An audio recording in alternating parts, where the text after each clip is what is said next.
네, 여러분 할렐루야 하면 아멘으로 한번 인사하겠습니다. 할렐루야. 한 번 더 인사할까요? 할렐루야. 아멘. 우리 옆 사람 한번 마주 보겠습니다. 옆 사람 마주 보고 눈을 보고 이렇게 한번 인사하겠습니다. 가을이 되니 당신의 미모가 더 빛이 나는 것 같습니다.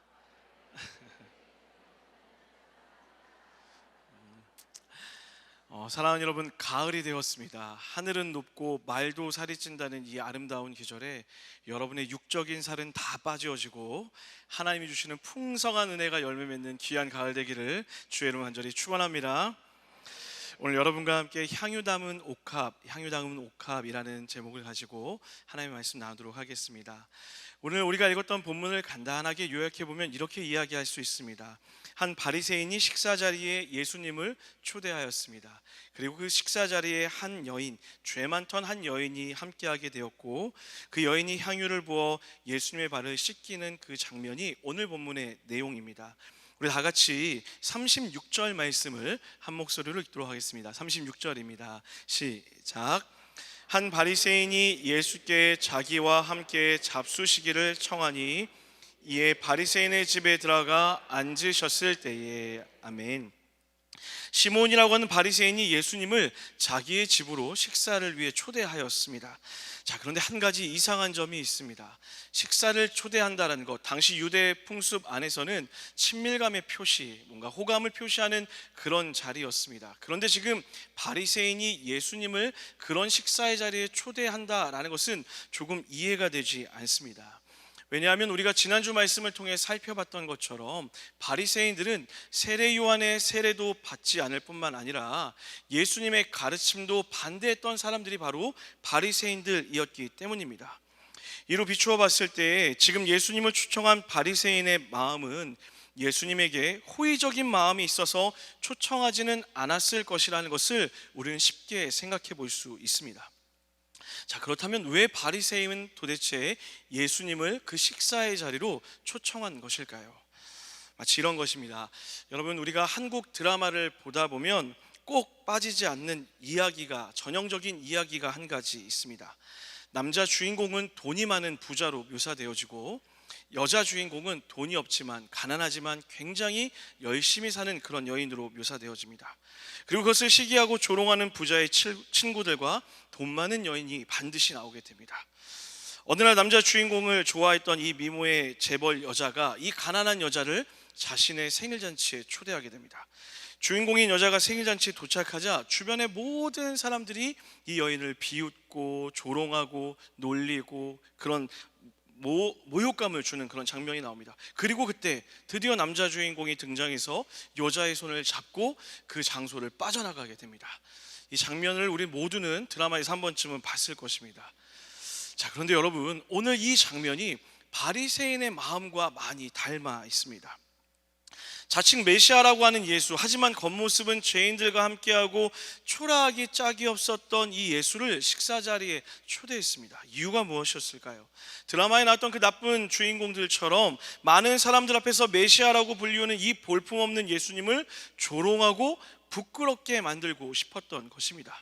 또는 식사 자리에 와 있었던 또 다른 바리새인들에게 자신을 과시하고 싶었던 것입니다. 나는 이런 사람조차도 품는 사람이야, 나는 이런 사람조차도 식사 자리에 초대할 수 있어 라고 이야기하며 자신의 어떤 관대함을 뽐내고 의의를 드러내고 싶었던 그런 마음들이 바리새인 가운데 있었다라는 것입니다.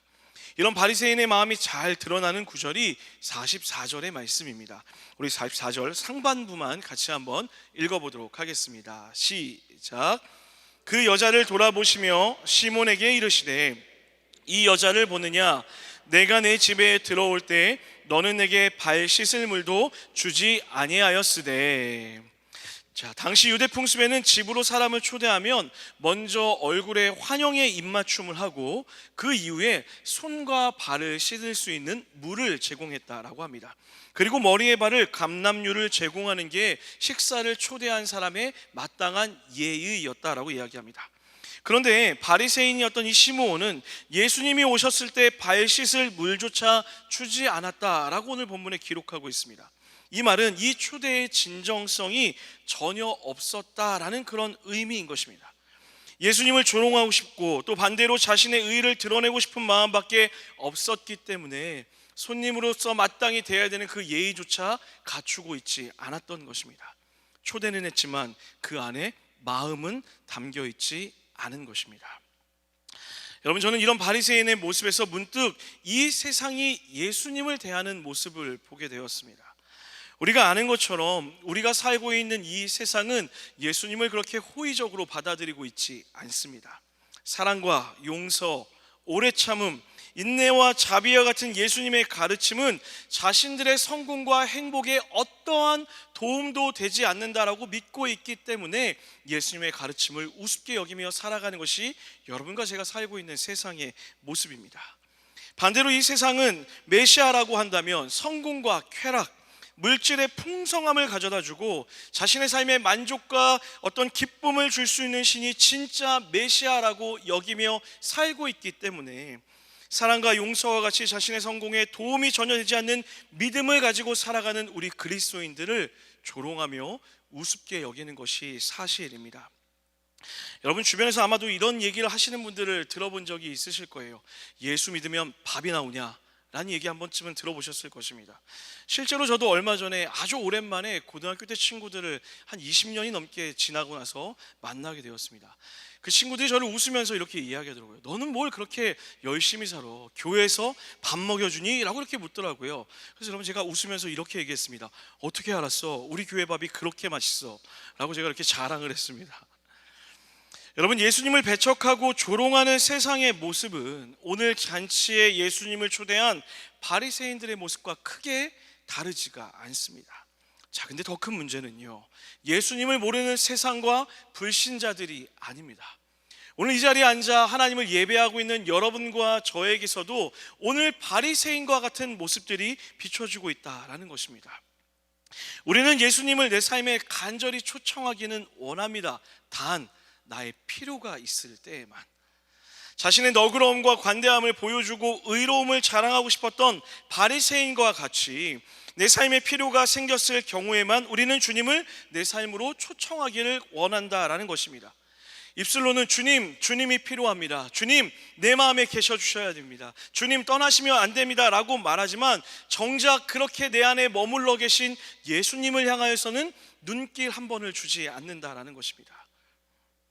우리는 예수님을 마음속에는 모셔둔 채 관심도 갖지 않고 방치하며 때로는 비참할 정도로 우리 안에 있는 예수님을 외롭게 만들기도 합니다. 사랑하는 여러분, 여러분 안에 하나님이 계십니까? 그리고 그 하나님은 여러분은 그 하나님을 어디에 모셔두고 계십니까? 마음의 중심에 예수님이 자리 잡고 있는 것이 아니라 저 구석에 예수님을 밀어놓고 계시지는 않습니까? 그리고 혹시 내 필요가 생겼을 때에 구석에 몰아두었던 다시 그 예수님을 불러들여서 하나님 이제 내 필요를 채워주세요 라고 이야기하며 주님을 다시 찾고 있지는 않으십니까? 그리고 내 필요가 끝이 나면 다시 예수님을 저 마음의 한 구석으로 몰아넣고 있는 것, 이것이 오늘을 살고 있는 그리스도인의 모습이라는 것입니다. 저는 우리 사랑하는 동산의 모든 성도님들이 예수님을 초청하기만 하는 것이 아니라, 말로만 주님을 모시는 것이 아니라 내 삶의 가장 귀한 자리로, 그리고 가장 중심에 두고 주님을 만나는 은혜가 있게 되기를 주의 이름으로 간절히 축원합니다. 그런가 하면 바리새인과 다르게 예수님을 전심으로 대했던 한 여인의 이야기가 나옵니다. 시끌벅적한 식사자리, 그 많은 사람들 속에 이 여인이 함께 있었습니다. 여러분, 이 여인은 누구였을까요? 우리는 이 여인의 이름과 어떤 기본 정보도 알 수 없지만 한 가지 사실은 명확하게 알 수 있습니다. 바로 이 여인이 죄인이었다라는 것입니다. 더 정확히는 용서받은 죄인이었습니다. 우리 37절 말씀을 한 목소리 같이 읽도록 하겠습니다. 37절입니다. 시작. 그 동네에 죄를 지은 한 여자가 있어 예수께서 바리새인의 집에 앉아 계심을 알고 향유 담은, 아멘. 이 여인에 대한 소개는 죄를 지은 한 여인이다 라고 이 한 줄로 되어 있습니다. 그녀가 여기에 왜 있는지, 무엇을 위해 왔는지 알 수 없지만 한 가지 확실한 사실은 이 여인은 죄를 지었었고 그 죄를 예수님으로 인하여서 용서를 받았고 오늘 그 예수님을 보기 위해 이 자리에 와 있다라는 것입니다. 여러분, 이 여인이 지었던 죄는 무엇일까요?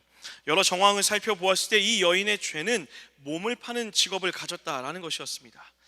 당시 몸을 파는 여인들은 유대인들과 함께할 수 없었습니다. 실제 문헌을 살펴보면 허락되지 않은 상황에서 혹시라도 그 반경 2m 안으로 들어오게 되면 돌을 던져 쳐서 죽일 수 있는 그런 상황이 있었다고 합니다.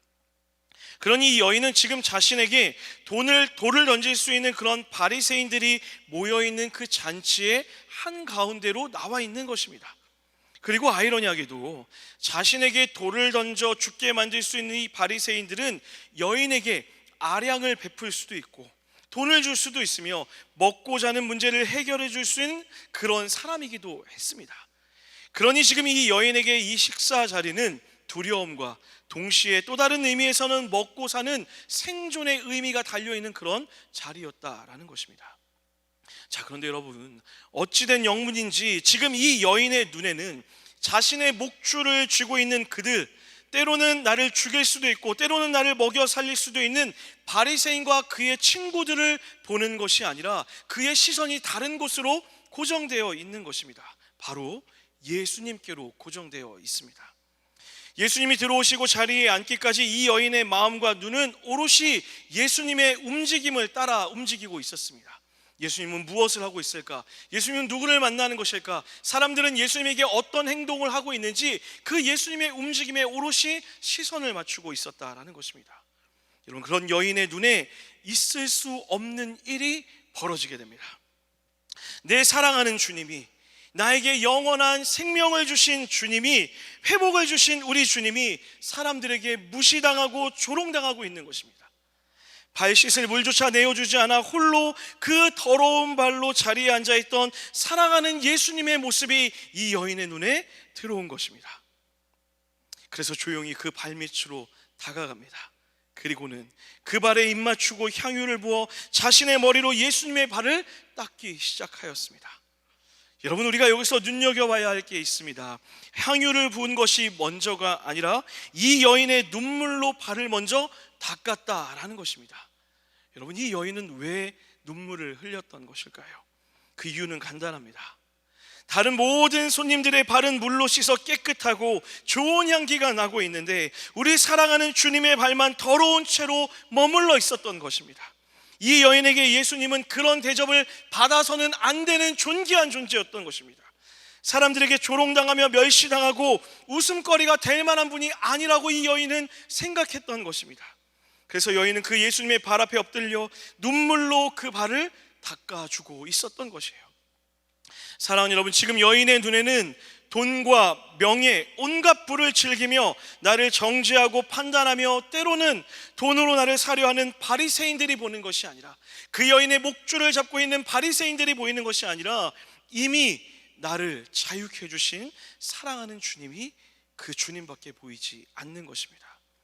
누구보다 존귀하게 모셔졌어야 할 예수님이 무시당하며 홀대당하는 것을 견딜 수가 없었고 눈물을 흘리며 그의 더러운 발에 입을 맞추고 향유를 붓고 있는 것입니다. 여러분, 여기서 입을 맞추다라는 이 표현을 원어로 살펴보면 한 번의 입맞춤을 이야기하지 않습니다. 아주 여러 번 반복적으로 그 발에 입을 맞추었다라는 그런 의미로 해석하는 게 맞습니다. 왜 그랬을까요? 왜 여인은 그 발에 입을 여러 번 맞추는 행동들을 했을까요? 이유는 간단합니다. 이 여인은 그 발의 의미가 무엇인지 명확하게 알았기 때문입니다. 여러분, 여인의 눈에는 예수님의 발이 더럽혀진 것은 나와 같은 이들, 세상으로부터 버림받고 죄로 인해 도저히 용서받을 수 없던 나와 같은 자를 건져내기 위하여서 가난하고 병든 자를 찾아 헤매이셨던, 그래서 더럽혀졌던 예수님의 발이었다라는 것을 이 여인은 알았던 것입니다. 여인의 눈에는 예수님의 발이 그냥 더러운 발이 아니라 생명을 살리는 발로 보였던 것입니다. 사랑하는 여러분, 저는 오늘 이 여인의 행동에서 성도된 여러분과 제가 가지고 있어야 될 아주 중요한 마음 한 가지를 배우게 됩니다. 여러분, 우리는 그동안 이 본문을 대할 때면 이 향유가 얼마나 비쌌고 우리도 그 비싼 향유를 예수님의 발을 닦은 것처럼 그렇게 전부를 들여 헌신해야 된다라고 하는 그런 묵상을 고백하기는 했습니다.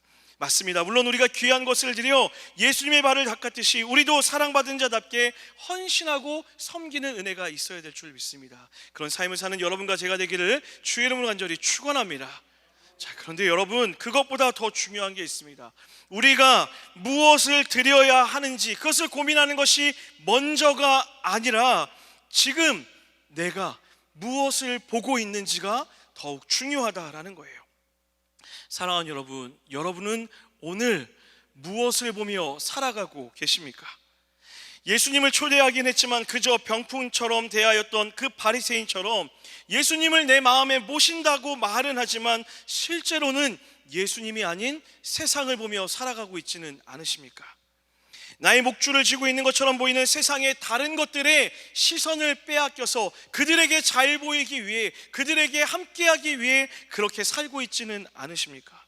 아니면 오늘 본문의 이 여인과 같이 복잡한 세상, 거짓된 외침, 우리 삶을 책임져 줄 것처럼 속삭이는 거짓된 세상의 그 소리 가운데서도 여전히 우리를 구원하시기 위해 가난하고 병든 자, 약한 자, 상처받은 자, 작은 자, 죄인을 찾아 헤매이시는 그 더러워진 예수님의 발을 보고 계십니까?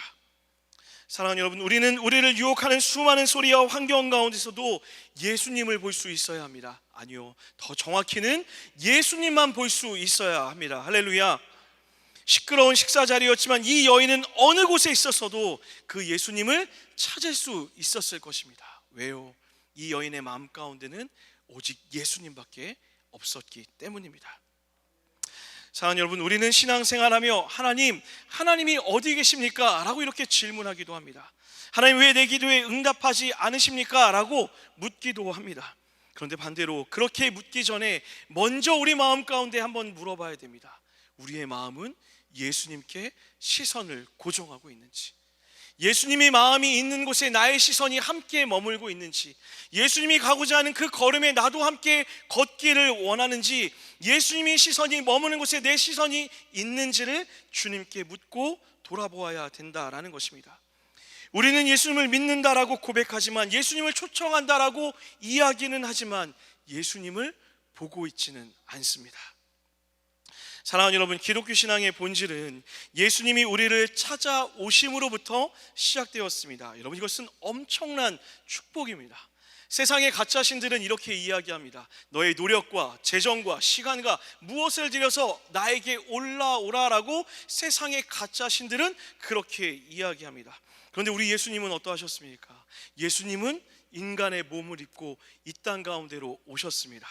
오셔서 우리와 함께 거하셨고 식사하셨으며 함께 주무셨으며 우리의 모든 일상의 자리에 어디에든지 주님은 함께 하셨습니다. 지금도 그 하나님은 여전히 우리와 함께하고 있습니다. 문제는 하나님이 안 오시는 것이 아니라 오신 예수님을 우리가 보지 않는 것, 이것이 우리 신앙의 문제라는 것입니다. 사랑하는 여러분, 저는 오늘 이 자리에 앉아있는 우리가 주님을 보는 은혜가 있게 되기를 주의 이름으로 간절히 축원합니다.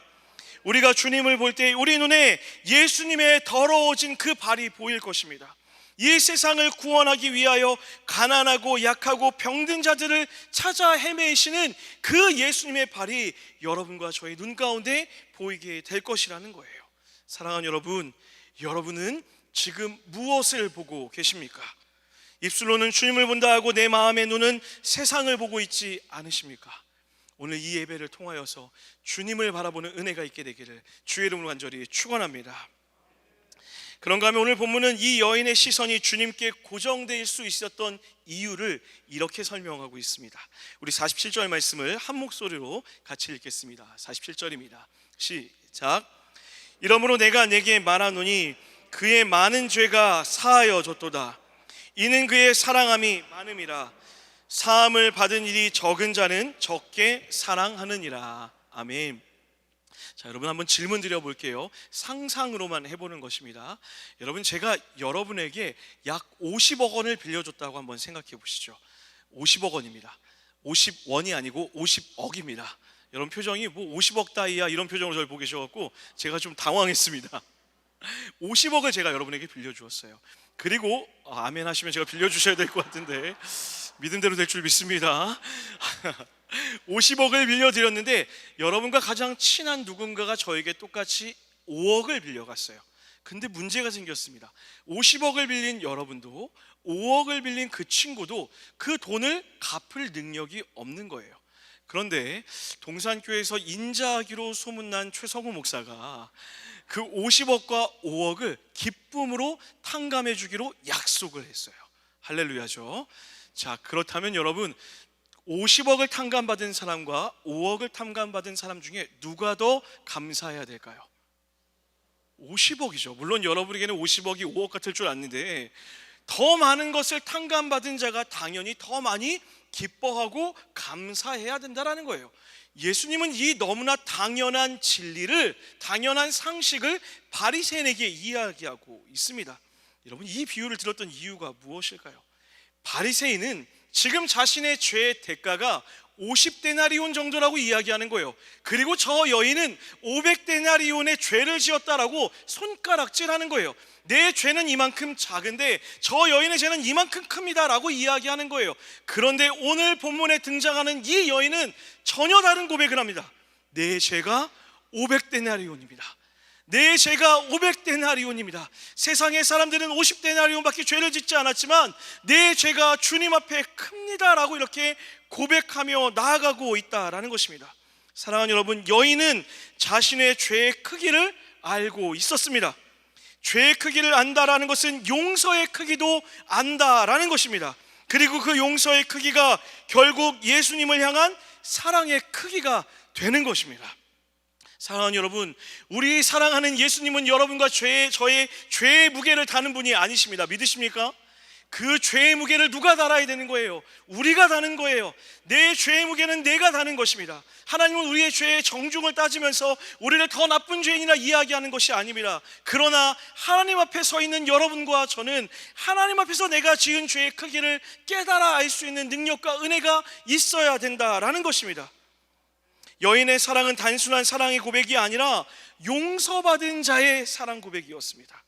내 죄의 크기가 얼마나 큰지, 그래서 내가 용서받을 수 없는 죄인이라는 것을 아는데 그런 나를 용서하신 하나님의 사랑이 크심을 알아서 그 주님께로 나아갔던 것입니다. 사랑하는 여러분, 우리가 하나님께 시선을 두지 못하고 살아가는 이유가 무엇일까요?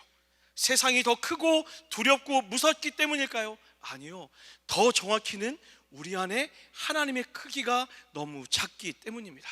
반대로 얘기하면 우리가 하나님께 용서받은 그 크기에 우리가 그 크기를 잘 모르기 때문이라는 거예요. 사랑하는 여러분, 우리가 하나님께 기도할 때에, 무엇을 구할 때에 하나님 저에게 이것을 주세요, 이것이 필요해요 라고 말하기 이전에 우리는 하나님의 은혜라는 거울 앞에 서서 우리가 얼마나 연약한 죄인인지, 하나님의 은혜가 없으면 살 수 없는 죄인인지를 깨달아 알 수 있어야 합니다.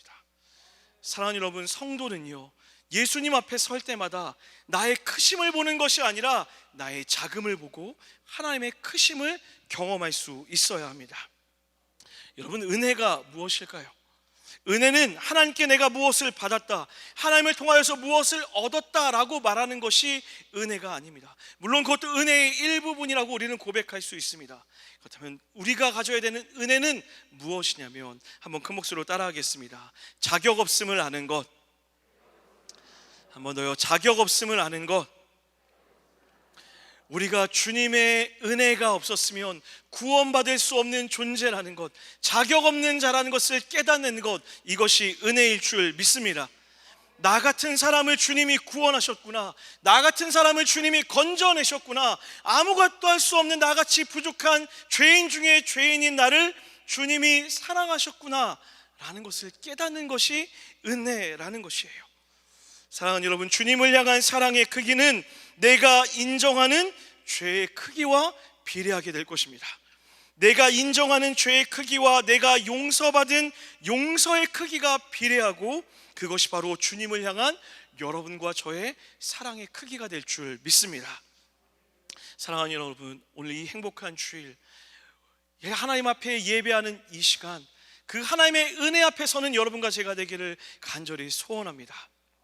자격 없는 자에게 예배할 수 있는 특권을 허락하시고, 자격 없는 자에게 자녀됨의 축복을 허락하셨고, 자격 없는 자에게 두 손을 들고 하나님을 만날 수 있고, 무엇보다 죄로 인하여 죽을 수밖에 없는 우리를 향하여서 영원한 생명의 축복을 주셨던 그 하나님을 경험하는, 그 은혜의 하나님을 경험하는 여러분과 제가 되기를 주의 이름으로 간절히 축원합니다. 그리하여서 이 여인과 같이 기꺼이 기쁨으로 내가 가진 가장 소중한 것을 주님께 내어드리는 그 은혜의 고백이 있는 아름다운 주일 되기를 주의 이름으로 간절히 축원합니다. 말씀 마무리하도록 하겠습니다. 이 말씀을 묵상하는 내내 제 마음 가운데서 떠나지 않았던 한 권사님의 모습이 있습니다. 제가 약 한 20년 전쯤에 첫 사역을 했을 때 만나 뵈었던 권사님입니다. 이 권사님께서는 허리가 이렇게 굽어 계세요. 제가 만났을 때도 나이가 참 많이 드셨는데 굽은 허리를 가지고 매일매일 폐지를 주우시는 일로 그렇게 삶을 살아가셨습니다. 그런데 여러분, 이분이 그렇게 길에서 만나면 저를 그렇게 너무 반갑게 맞이해 주셨어요. 저 멀리 있는데 본인이 끌고 오던 리어커를 멈춰서고 그 굽은 허리를 안고 막 저에게 달려오세요. 그리고서는 그 나이 많은 분이 하이파이브를 이렇게 팍 합니다. 그러면서 할렐루야 이렇게 얘기해요. 도로 한복판에서. 저도 그렇게 할렐루야 하고 이렇게 또 얘기하고 권사님을 막 격려해드리고 했던 기억이 납니다. 권사님은 늘 주일 예배 때가 되면 강대상에서 보기에 딱 왼쪽 저 구석자리 맨 앞자리에 늘 앉으셨어요. 그때는 왜 그러신가 이유를 몰랐는데 시간이 조금 지나서 그 이유를 알았습니다. 본인의 허리가 굽어 있기 때문에 오고 가는 것이 불편해서 혹여나 성도들에게 불편을 주지는 않을까 늘 그 자리에 먼저 와서 예배하시는 거예요. 그런데 여러분, 제가 앞에서 찬양 인도를 막 하면 가장 큰 소리로 찬양을 하시고 가장 크게 박수를 치시고 때로는 막 춤을 추시는 그런 권사님의 모습이 아직도 생생합니다. 한번 제가 권사님께 물었어요. 권사님, 힘들지 않으세요? 권사님 너무 지치실 것 같아요. 근데 권사님이 이렇게 얘기하는 거예요. 전도사님, 저는 감사할 것밖에 없어요. 전사님, 저는 너무 감사한 것밖에 없어요 라고 그 젊은 전도사에게 이렇게 이야기해 주는 거예요. 이해가 되지 않았어요. 아니 권사님, 저니까 저만 알고 있을게요. 솔직하게 한번 저에게만 얘기해 주세요. 궁금해서 그래. 한 번만 얘기해 줘요. 제가 막 어린 마음에 막 졸랐어요. 그랬더니 권사님이 이렇게 씩 웃으면서 이렇게 얘기하더라고요. 전도사님, 저는 충분해요. 하나님이 나를 사랑하시는 거 저는 알아서 저는 충분해요. 주님이면 충분합니다. 그래서 저는 감사해요. 전도사님 감사하시죠? 라고 이렇게 묻는 거예요. 여러분, 제가 그 자리에서 펑펑 눈물을 흘리면서 권사님의 손을 잡고 기도했던 기억이 납니다. 오늘 이 말씀을 묵상하는데 그 여인의 모습에게서 우리 사랑하는 권사님의 모습이 비춰졌습니다. 사랑하는 여러분, 여러분은 충분하십니까? 사랑하는 여러분, 여러분은 주님으로 인하여서 충분하십니까? 사랑하는 여러분, 여러분은 주님께 감사하십니까? 우리를 구원하신 그 하나님의 사랑에 충분하다고 고백하고 있으십니까? 아니면 여전히 내 삶이 채워지지 않는 것으로 인하여서 하나님 부족합니다, 하나님 부족합니다 라고 그렇게 하나님께 이야기하고 있지는 않으십니까? 사랑하는 여러분, 성도는 구원받은 이 사실로, 자격 없는 자를 건져내 주셨다는 이 은혜의 사실만으로 충분하다라고 고백할 수 있어야 될 줄 믿습니다. 그 고백을 주님이 기뻐 받으시는 것입니다. 그리고 그 고백을 하는 자들만이 주님께 드리기를 아까워하지 않는 것입니다. 기꺼이 기쁨으로 내 시간과 물질과 삶과 나의 모든 것을 드려 그 모든 것을 주님께, 모든 것을 주신 주님께 삶을 드리며 살아가는 것입니다. 저는 사랑하는 동산의 모든 성도들이 그렇게 예배하고 그렇게 살아가는 주의 자녀들 되기를 주의 이름으로 간절히 축원합니다. 하나님이 우리에게 모든 것을 주셨습니다. 그러니 우리도 주님께 감사하며 주님께 예배하며 내 모든 것을 드리며 살아가는 은혜가 있게 되기를 주의 이름으로 간절히 축원합니다. 그 마음 담아 함께 찬양하며 고백하며 기도하며 나아가겠습니다. 이 시간에 기도할 때 하나님, 내 안에 임하여 주십시오. 내 안에 가득 임재하여 주십시오. 내가 주님만 바라보겠습니다. 부족하고 연약하지만 오롯이 주님만 바라봅니다 라는 마음을 담아 함께 고백하며 나아갑니다.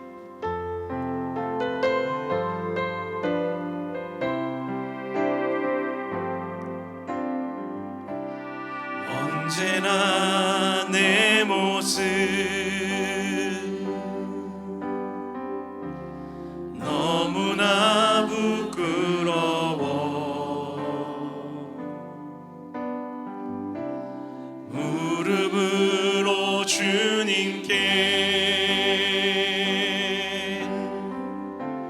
기도로 가오니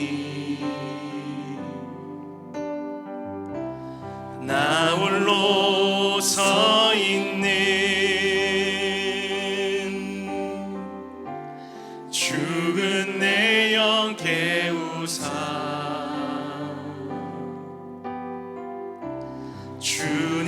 주님만 나를 세워 내 영 살게 하소서. 주님 내 안에 주님 내 안에 주님 내 안에 내 안에 계시고 주님 내 안에 주님 내 안에 나를 세워주소서. 우리 한 번 더 전심으로 고백할까요? 언제나 내 모습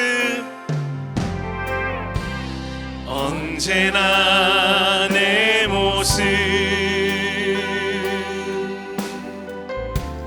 너무나 부끄러워 무릎으로 주님께 나아갑니다. 무릎으로 주님께 기도로 가오니 나 홀로 서 있는 죽은 내 영 깨우사 오직 주님만이 우리를 살게 하실 줄 믿습니다. 주님만 나를 세워 내 영 살게 우리 전심으로 주님께 고백할까요? 주님 내 안에 주님 내 안에 주님 내 안에 내 안에 계시고 주님 내 안에 주님 내 안에 나를 주님 내 안에 계십니다. 할렐루야. 주님 내 안에 주님 내 안에 내 안에 계시고 주님 내 안에 주님이 나를 세워주시옵소서. 우리 마지막 한 번 더 고백할까요? 주님 내 안에 주님 내